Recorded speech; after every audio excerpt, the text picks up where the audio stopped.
What's up, everybody? Tom Pelissero here at FedEx Field shortly after the Vikings finally win a road game 17-13 over the Washington Redskins.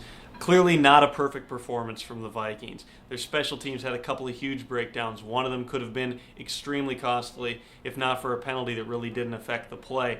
Their defense had a series of breakdowns that, again, could have been exploited more if the Redskins hadn't dropped 5 balls and Donovan McNabb hadn't underthrown badly a pass for a wide-open receiver down the field. The Vikings' offense wasn't perfect. Brett Favre missing a bunch of throws for Sidney Rice in this game. Rice still trying to get acclimated, only had 1 catch today. But all in all, the important thing from the Vikings' perspective is this was their fresh start. This was their chance to start over. And right now in the Leslie Frazier era, they're 1-0.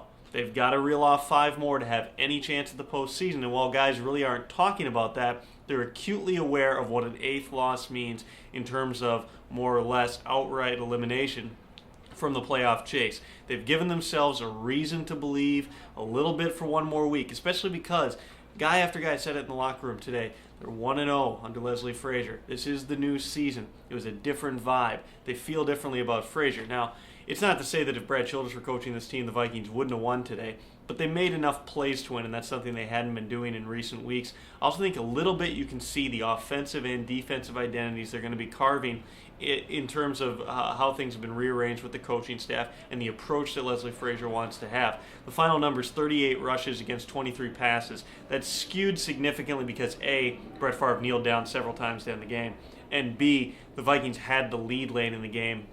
It's awfully easy then to just grind clock and run again and again. That's why it's really hard to judge run-pass ratio by just looking at the overall numbers. You're better off looking at the first and second down numbers in the early stages of the game.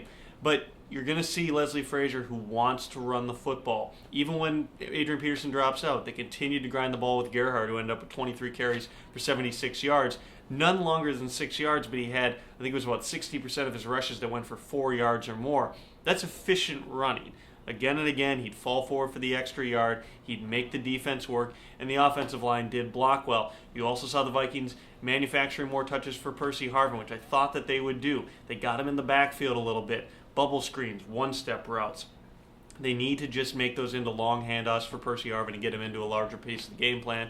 And you also saw perhaps, and I still have to look at the exact statistics when I do my game review tomorrow, but it seemed as though the Vikings were being a little bit more aggressive and showing a little more variety with the blitzes that they were sending to Donovan McNabb. E.J. Henderson got him once. They created some havoc at other times. And when the Redskins were carving them up in the early stages of the game, 13 plays, 83 yards on that opening drive, they weren't getting that substantial pressure. So what did the Vikings do? What did Fred Puggich do? He ramped up the pressure a little bit, and it seemed to pay some dividends. They still have issues in the secondary. They have to clean up the special teams. We're going to see if Adrian Peterson, the best running back on the planet, is going to be healthy enough to play next week against Buffalo.